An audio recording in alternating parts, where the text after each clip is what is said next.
برهانو نجا بعل سلطان برهانو نجا زي آياتها ناي برهانو نجا دليت نيرا ناي تمرت منيستر مخان تخيل إثيوبيا ممرحت زي كوين حدا منيستر ممرحي نيرو أو أم ساعته هو حمد إلى الله برهانو نجا حزي كلتا تجارو شوي ما يقول الله برجس بورد مرر حناي يونيفرسيتات تجراي يوم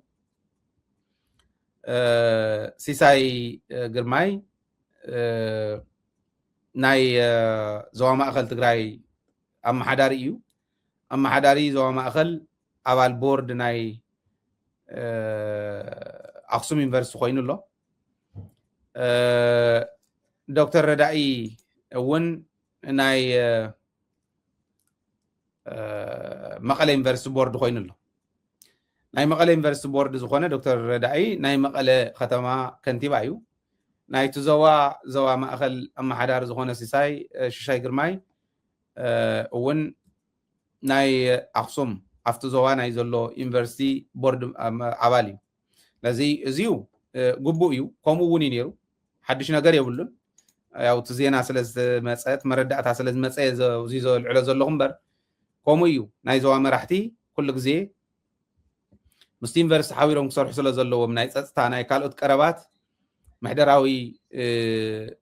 ስራሕቶም ድጋፍ ስለ ዘለዎ ነቲ ዩኒቨርሲቲ ናይቲ ዩኒቨርሲቲ ቦርድ ኣባላት ኮይኖም ክኸዱ ዝነበረ እዩ ዝፀንሐ እዩ ኣብ ዝኾነ ይኹን ከባቢ ናይ ኢትዮጵያ ናይ ዞባ ኣመሓዳሪ ቦርድ ኣባል እዩ ዝኸውን ናይቱ ናይቲ ዩኒቨርሲቲ ለዚ ሓድሽ ነገር ኣይኮነን ክልቲኦም ተመዲቦም ኣለው ተን ዩኒቨርሲታት ዚአን ናይቲ ከባቢ ፀገም ንኽፈትሓ ክትገብሩ ቦርድ ኣባልነት ማለት ኣኼባ ምእካብ ማለት ኣይኮነን ተን ዩኒቨርሲቲ ይሰርሓ ኣለዋ ዞባ ማእኸል እንታይ ፈተና ኣለዎ እሞ ናይ ዞባ ማእኸል ፈተናታት ክፈትሕ ክኢሉ ዶ ኣብ ሽረ ዘሎ ብራንቹ ናይ ምዕራብ ናይ ሰሜን ምዕራብ ፀገም ክፈትሕ ክኢሉ ዶ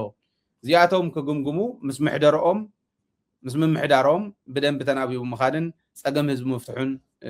ከረጋግፁ ኣለዎም መቐለ እውን ከምኡ ናይ ከተማ መቐለ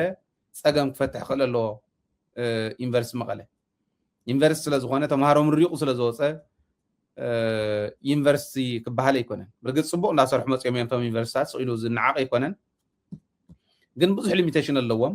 ሊሚቴሽኖም ኣስተኻኺሎም ዓሪሞም ብቁዕ ዝኾነ ህዝባዊ ኣገልግሎት ንክህቡ ክገብሩ ክሕግዙ ክእሉ ኣለዎም እቶም እዚዩ ዓይነት ሽመት ተዋሂብዎም ዝኒሄ ዝብል መልእኽቲ ንምሕላፍ እዩ